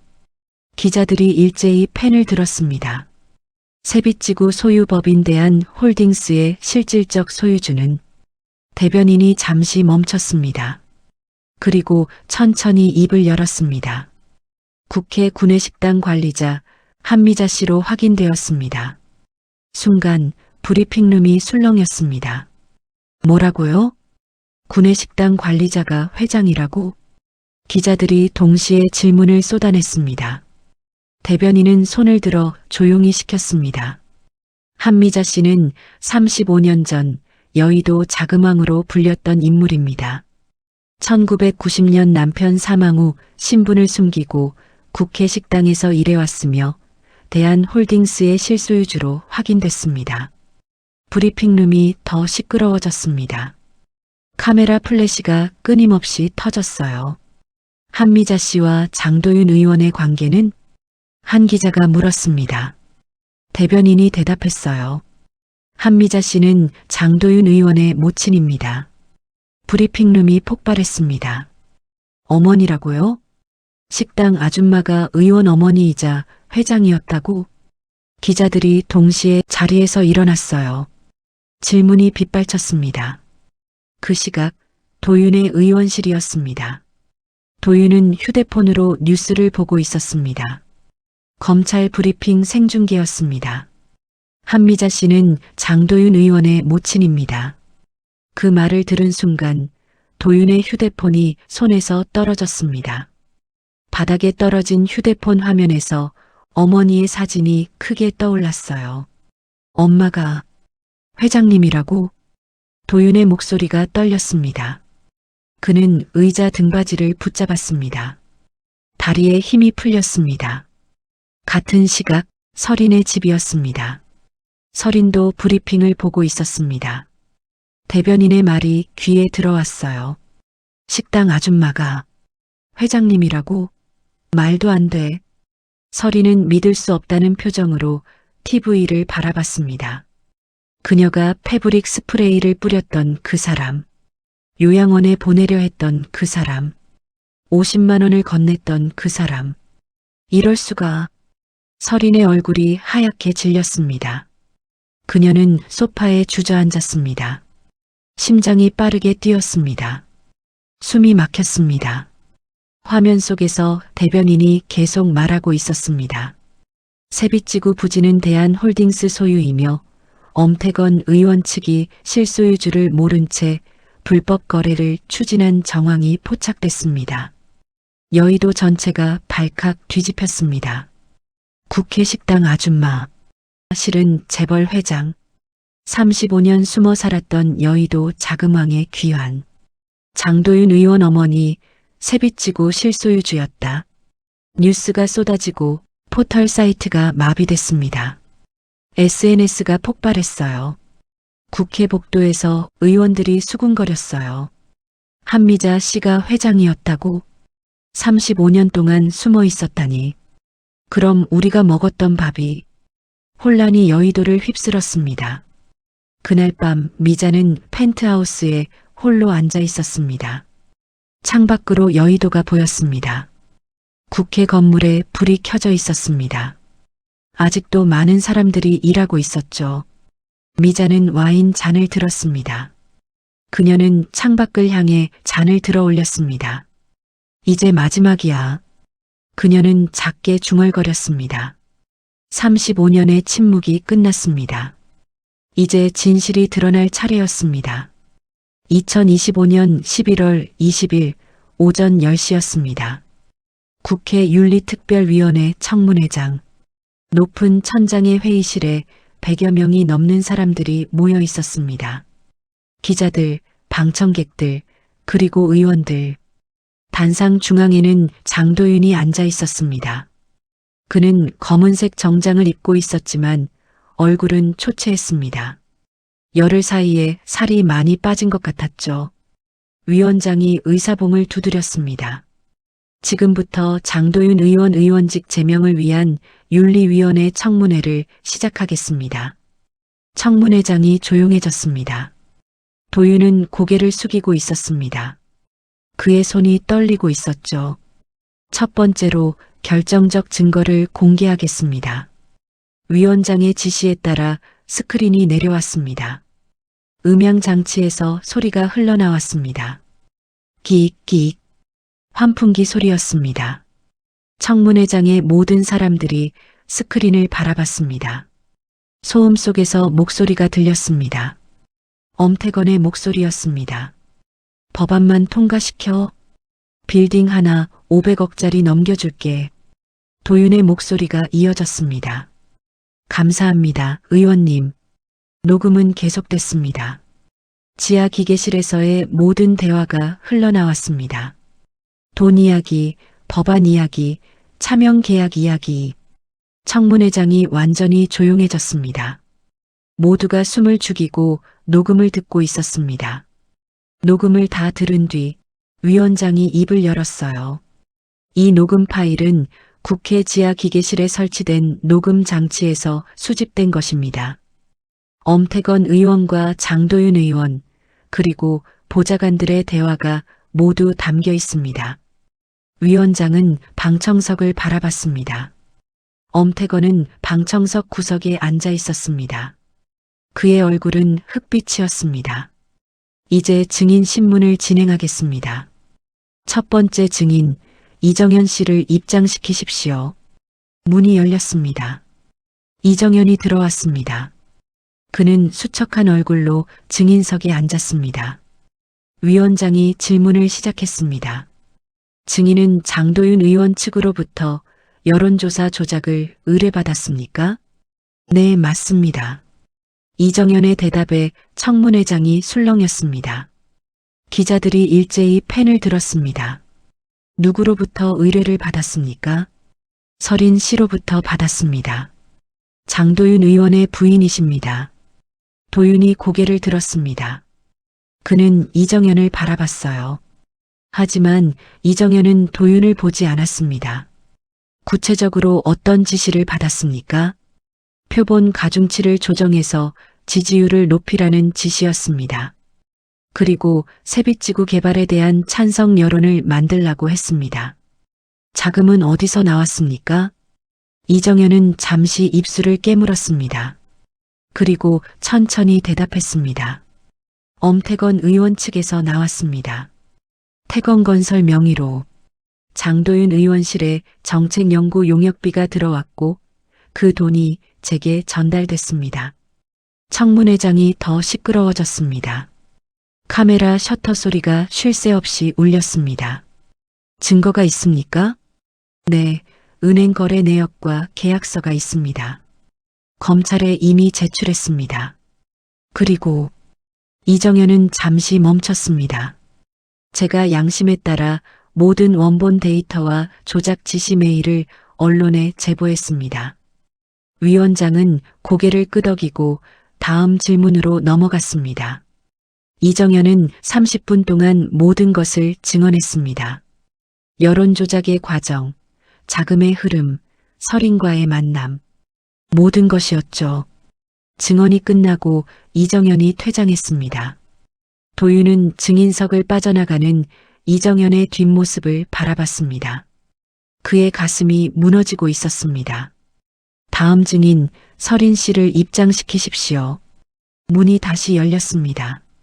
서린이 들어왔습니다. 그녀는 더 이상 화려하지 않았습니다.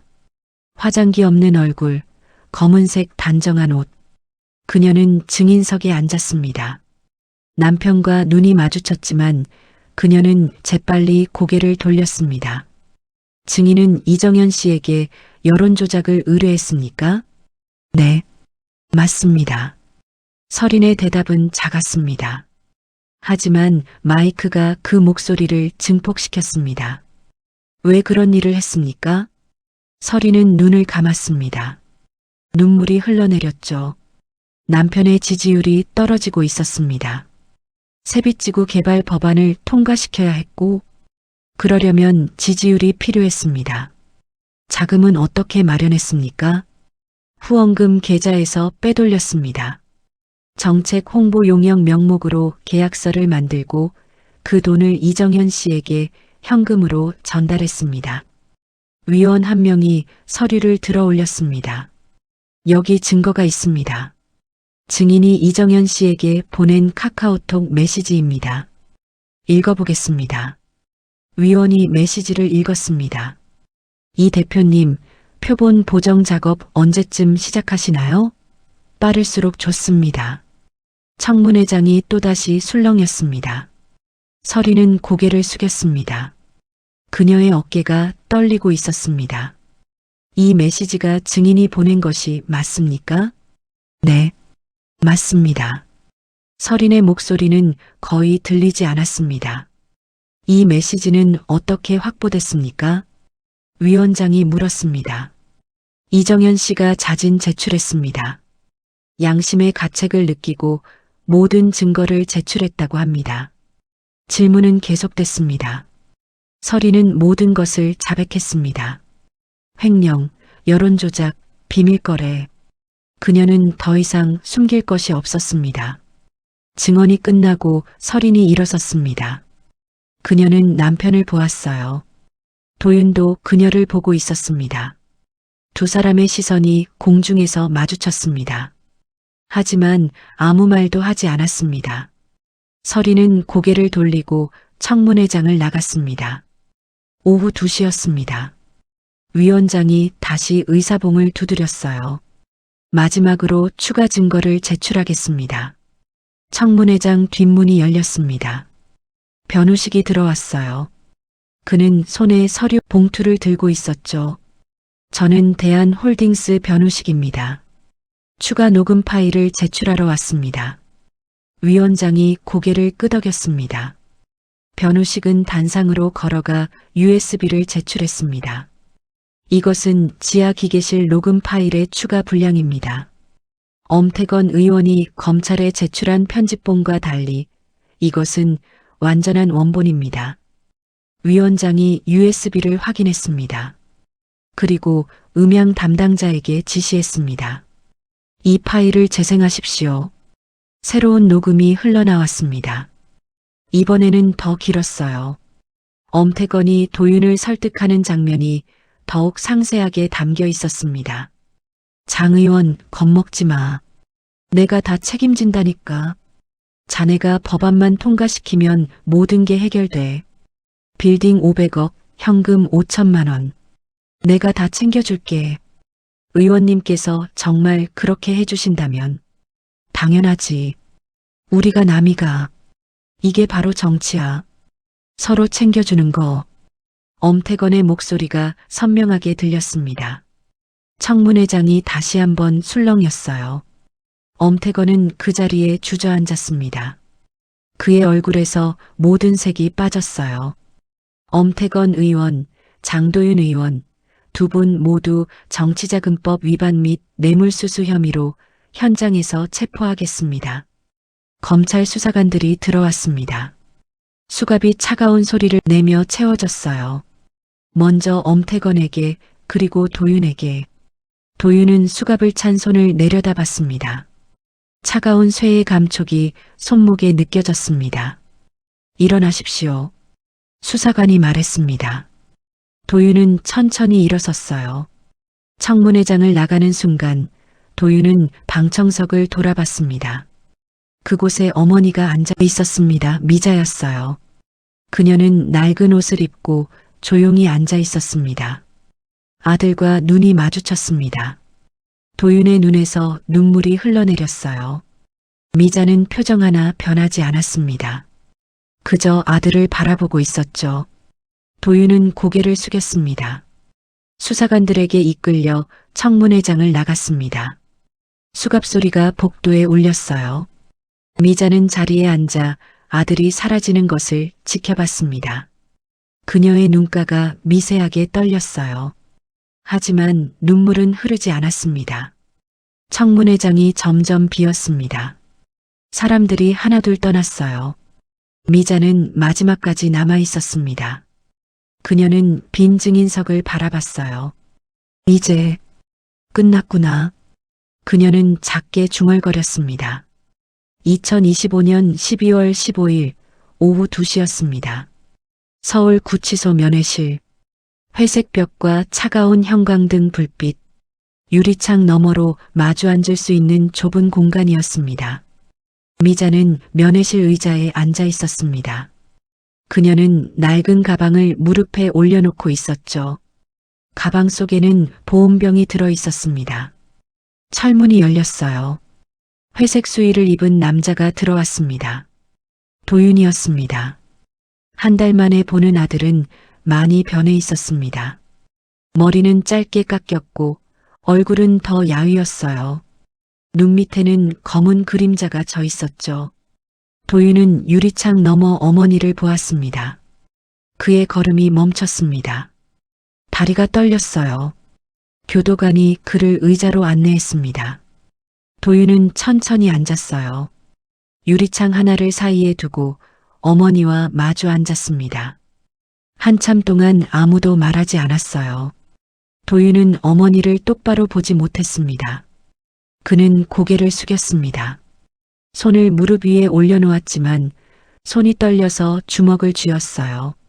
어머니, 도윤의 목소리가 떨렸습니다. 그는 유리창에 이마를 댔습니다. 차가운 유리의 감촉이 이마에 느껴졌어요. 제가 잘못했어요. 도윤의 목소리가 커졌습니다. 그는 유리창을 두 손으로 짚었습니다. 어머니, 저 정말 잘못했어요. 그의 어깨가 떨렸습니다. 눈물이 흘러내렸습니다. 눈물이 턱을 타고 흘러 수위에 떨어졌어요. 미자는 말없이 아들을 바라봤습니다. 그녀의 얼굴에는 표정이 없었어요. 하지만 그녀의 눈빛은 흔들리고 있었죠. 밥값도 못하는 놈입니다. 도윤이 울먹이며 말했습니다. 제발 용서해 주세요.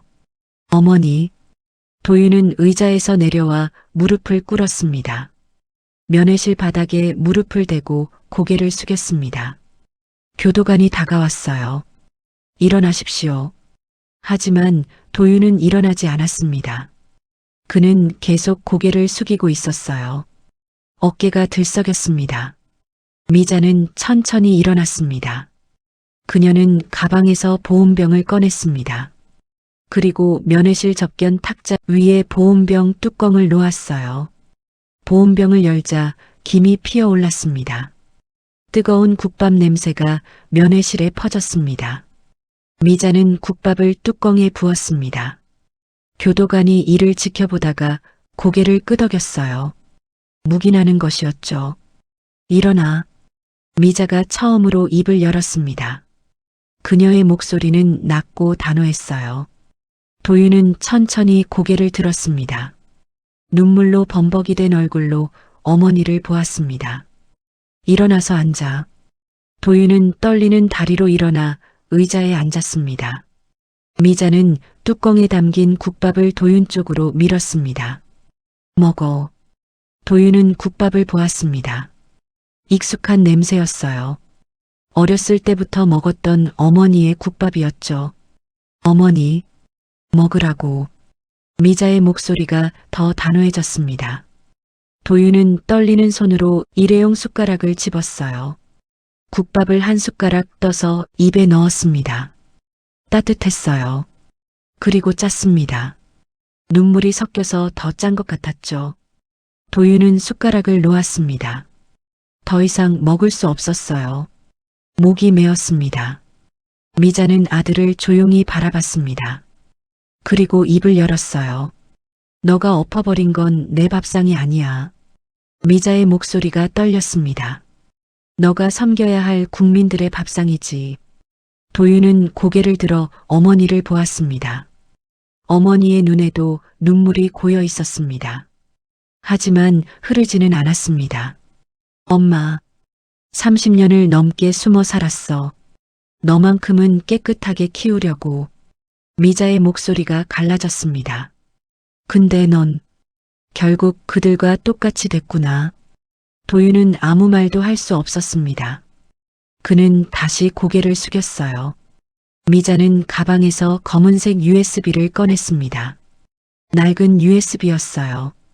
겉면에 Y 시크릿이라는 라벨이 붙어 있었죠. 미자는 USB를 탁자 위에 놓았습니다. 이게 뭔지 아니? 도윤은 USB를 보았습니다. 고개를 저었어요. 너가 태어나기 전 너의 아버지를 죽게 만든 정치자금 장부야. 도윤의 눈이 커졌습니다. 30년 전 내 아버지는 정치자금 비리를 고발하려다 죽었어. 그들이 죽인 거야. 그리고 난 이 증거를 들고 도망쳤지. 미자는 USB를 손가락으로 툭 쳤습니다.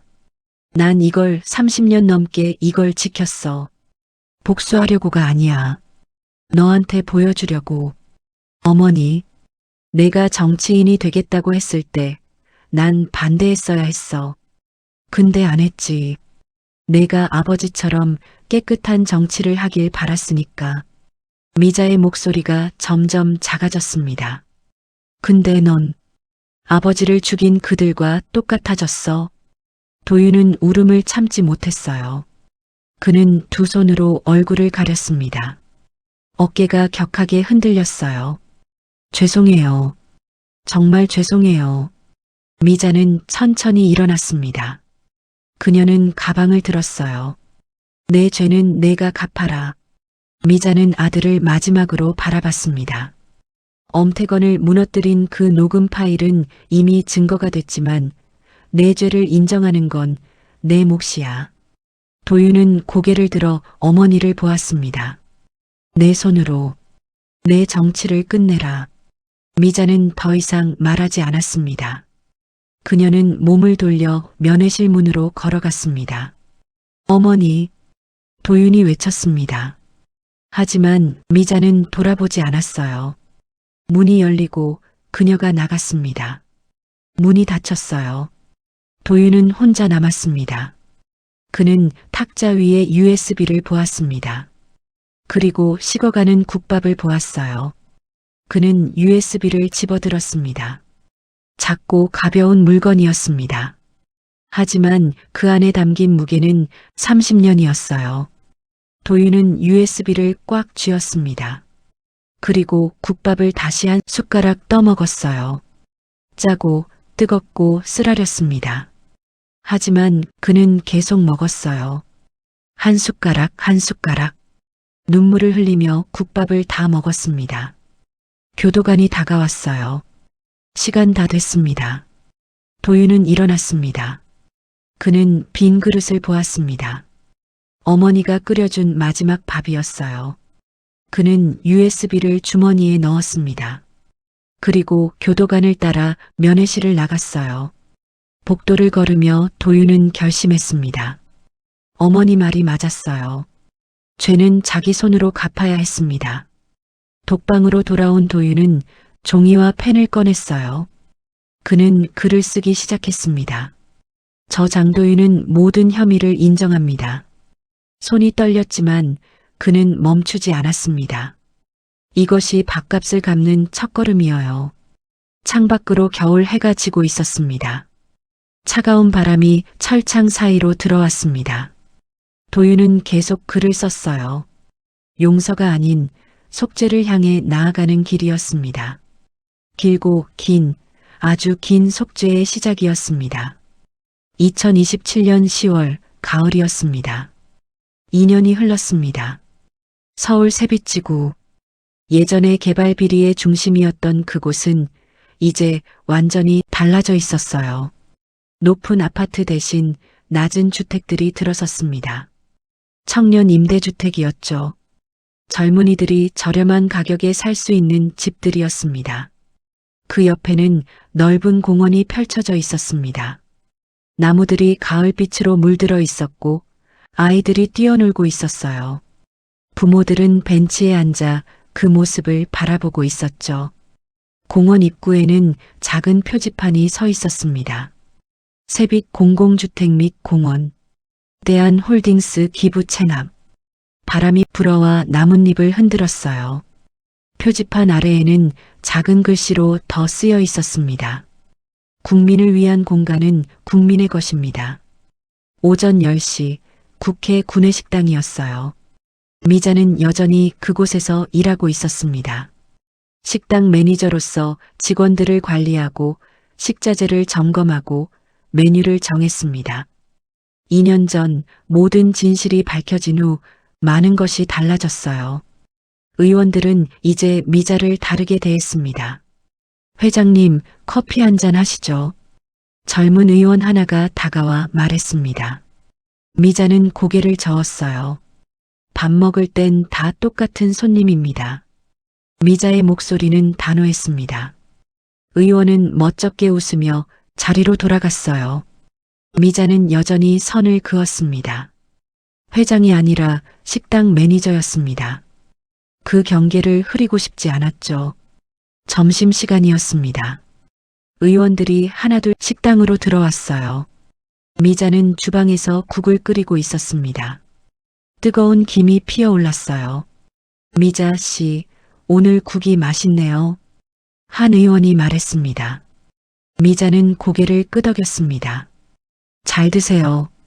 짧은 대답이었습니다. 하지만 따뜻했습니다. 오후 6시 식당 마감 시간이었습니다. 직원들이 하나둘 퇴근했어요. 미자는 혼자 남아 주방을 정리했습니다. 싱크대를 닦고 바닥을 쓸고 쓰레기를 버렸습니다. 모든 일이 끝나갈 무렵 주방 문이 열렸습니다. 한 남자가 들어왔습니다. 그는 검은색 티셔츠와 청바지를 입고 있었어요. 머리는 짧았고 얼굴은 여윈 편이었지만 눈빛은 맑았어요. 도윤이었습니다. 그는 2년간의 수감 생활을 마치고 3개월 전 출소했습니다. 모든 혐의를 인정하고 진심으로 반성한 결과 형기가 3년에서 2년으로 감형됐었죠. 출소 후 그는 정치와 완전히 손을 뗐습니다. 서린과는 이미 이혼했어요. 그녀는 다시는 그를 찾지 않았습니다. 도윤은 어머니를 바라봤습니다. 미자는 그를 보고도 놀라지 않았어요. 마치 기다리고 있었다는 듯이요. 왔구나. 네, 어머니. 도윤의 목소리는 조용했습니다. 그는 주방 구석으로 가서 앞치마를 꺼냈어요. 낡은 앞치마였습니다. 그는 앞치마를 두르고 고무장갑을 꼈습니다. 그리고 락스를 들어 싱크대로 갔어요. 미자는 말없이 그 모습을 지켜봤습니다. 도윤은 싱크대에 락스를 뿌렸습니다. 코를 찌르는 냄새가 퍼졌어요. 그는 수세미로 싱크대를 문질렀습니다. 구석구석 배수구 주변 수도꼭지 밑까지 35년 전 어머니가 했던 것처럼 2년 전 자신이 무너뜨렸던 것을 닦아내듯이 미자는 도윤의 뒷모습을 바라봤어요. 그의 어깨가 움직였습니다. 묵묵히 열심히 닦고 있었습니다. 미자는 냉장고로 가서 밥과 반찬을 꺼냈어요. 그녀는 작은 식탁을 닦고 그곳에 밥을 차렸습니다.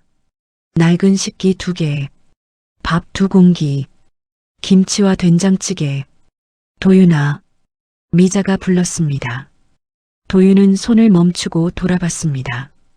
밥 먹자. 도윤은 고무장갑을 벗었습니다. 손을 씻고 식탁으로 왔습니다. 두 사람은 마주 앉았어요. 작은 식탁, 낡은 식기, 단순한 반찬들. 하지만 그것으로 충분했습니다. 도윤은 숟가락을 들었습니다. 밥을 한 숟가락 떠서 입에 넣었습니다. 따뜻했습니다. 미자도 밥을 먹기 시작했어요. 두 사람은 말없이 식사했습니다. 한참을 그렇게 먹다가 도윤이 입을 열었습니다. 어머니, 저 내일부터 봉사활동 시작해요. 어디서? 무료급식소요. 노숙자분들께 밥 배식하는 곳이에요. 미자는 고개를 끄덕였습니다. 그래, 잘 생각했어. 그리고 주말에는 세빛지구 청년주택관리 봉사도 하려고요. 도윤의 목소리가 조금 밝아졌습니다. 제가 망치려고 했던 그곳을 이제는 지키고 싶어요. 미자는 숟가락을 내려놓았습니다. 그녀는 아들을 바라봤어요. 밥값을 벌려면 오래 걸릴 거야. 알아요. 평생 걸릴지도 몰라. 괜찮아요. 도윤은 어머니를 똑바로 보았습니다. 전 이제 알았어요. 밥값이 뭔지, 그리고 어떻게 갚아야 하는지. 미자의 눈가가 미세하게 떨렸습니다. 하지만 그녀는 눈물을 보이지 않았습니다. 그래, 천천히 가거라. 두 사람은 다시 밥을 먹었습니다. 주방 창문으로 석양이 들어왔어요. 붉은 빛이 작은 식탁을 비쳤습니다. 락스 냄새와 밥 냄새가 섞였어요. 청소의 냄새와 밥상의 냄새, 끝과 시작의 냄새였습니다. 밥을 다 먹고 도윤은 설거지를 시작했습니다. 미자는 그 옆에서 행주로 식탁을 닦았어요. 어머니, 응, 감사해요. 기다려줘서. 미자는 손을 멈췄습니다. 그녀는 아들을 돌아봤습니다. 난 기다린 게 아니야. 예, 내가 돌아올 거라고 믿었을 뿐이지. 미자는 다시 식탁을 닦기 시작했습니다. 엄마는 항상 믿어. 내 아들이 결국은 제자리를 찾을 거라고. 도윤의 눈에 눈물이 고였습니다. 하지만 그는 참았어요. 대신 설거지에 집중했습니다. 그릇을 하나하나 닦아냈습니다. 모든 설거지가 끝났습니다. 주방이 깨끗했어요. 미자와 도윤은 주방 불을 끄고 밖으로 나왔습니다. 국회 건물이 저녁 불빛에 물들어 있었어요. 내일 몇 시에 올 거니? 저녁 6시요. 그래, 기다릴게. 두 사람은 함께 걸었습니다. 천천히 나란히. 어머니와 아들, 식당 매니저와 자원봉사자, 회장과 전직 의원. 하지만 지금은 그저 함께 밥을 먹는 가족이었습니다. 밤 공기가 차가웠습니다. 하지만 두 사람의 걸음은 따뜻했어요. 이것은 용서의 이야기가 아니었어요. 이것은 밥값을 갚기 위한 길고 긴 속죄의 이야기였습니다. 그리고 그 속죄는 이제 막 시작되었습니다. 미자는 하늘을 올려다봤어요. 별이 반짝이고 있었습니다. 여보, 그녀는 작게 중얼거렸습니다. 35년 전 세상을 떠난 남편에게 하는 말이었어요. 우리 아들, 이제 제대로 된 길을 찾았어요. 바람이 불었습니다. 마치 대답하는 것처럼. 미자는 미소를 지었어요. 35년 만에 짓는 진짜 미소였습니다. 그녀는 아들과 함께 어둠 속을 걸어갔습니다. 새로운 시작을 향해, 밥값을 벌기 위한 긴 여정을 향해. 오늘 준비한 이야기는 여기까지입니다. 오늘의 이야기가 당신의 마음에 작은 울림을 드렸다면 앞으로도 당신의 나날에 잔잔한 위로가 될 이야기들로 찾아뵐 수 있도록 구독과 좋아요를 눌러주세요.